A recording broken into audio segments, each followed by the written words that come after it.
Góðan daginn og velkomin í Íslensku fyrir útlendinga. Welcome to Icelandic for Foreigners. Today we're going to be talking more about pronunciation, the letters F and G. Let's go ahead and look at the first letter, F. Okay, what there is to know about the letter F. Sometimes it sounds just like the English F, and then we're going to talk about when it does. The first rule is at the beginning of words, it will always sound like the English F. So here are three examples. Fyrir, fyrir, Frakkland, Frakkland, fáni, fáni. So in those words, it always sounds like the letter F. I've mentioned it in videos earlier, but those bracketed words underneath those vocabulary words, that is the International Phonetic Alphabet. If you don't know what that is, then I would just ignore it if I were you, but some people find it helpful. All right, the next rule, when it sounds like the letter F, is before the letters K, S, and T.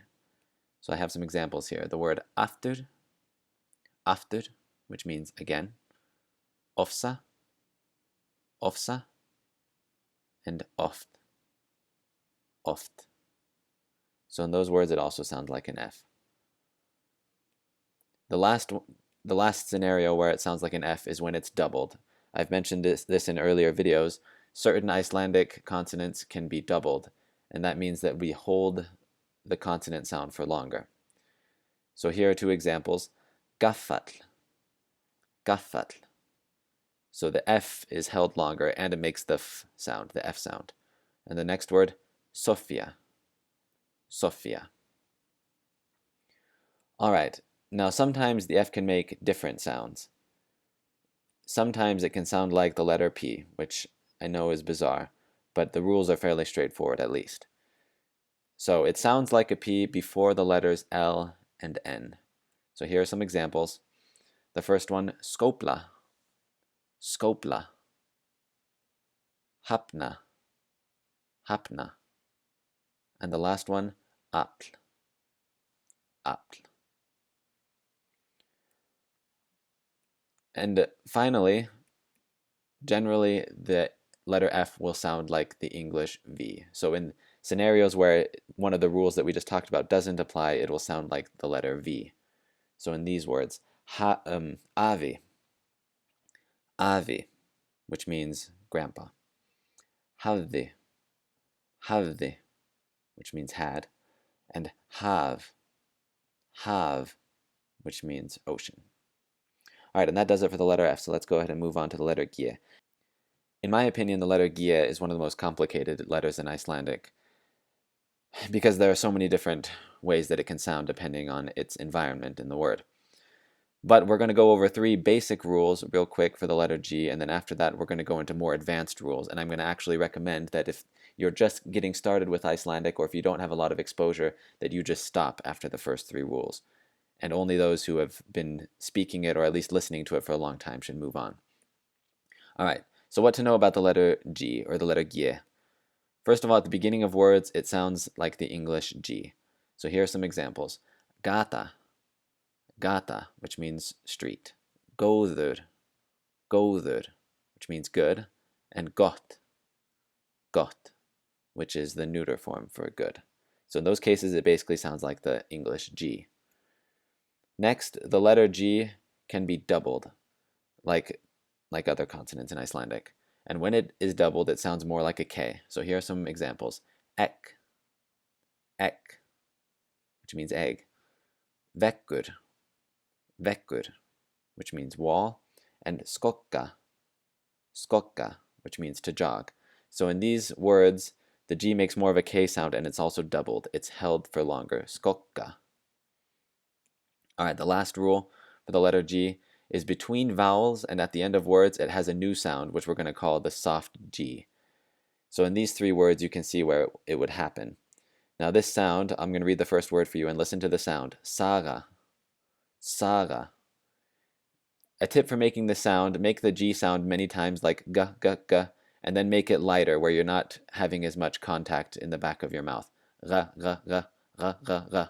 Saga. Eiga, yer, just like that. That one takes a little bit of practice. I recommend reading aloud, practicing that sound, and if you have contact with Icelanders, asking them if you're saying it right. All right, so this is the point where the beginners are going to hop off this video because I think you've got enough to worry about with the lessons we just learned. But if you're looking for a little bit deeper, I'm going to go into the additional rules, and these ones are fairly complicated. So I wouldn't worry about getting them all at once. Just take them one at a time and come back and rewatch the video later.